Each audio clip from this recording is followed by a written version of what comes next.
Ang iba kasi wala na, diretso na. Fill pass capping. Ito kailangan pa ng hot pass eh. Tapos fill pass pa tayo.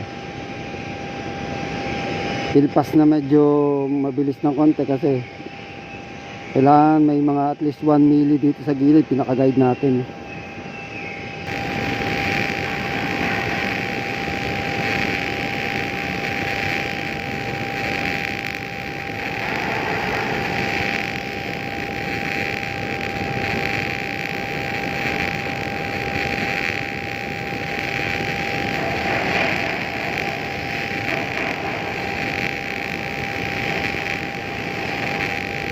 Medyo kakunti kasi yung palam.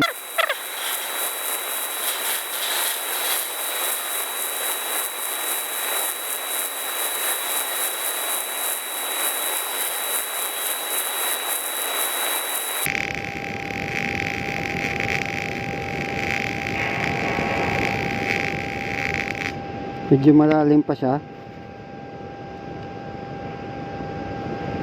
Medyo malalim pa, so kailangan pa natin mag-fill pass dyan. Tingnan natin.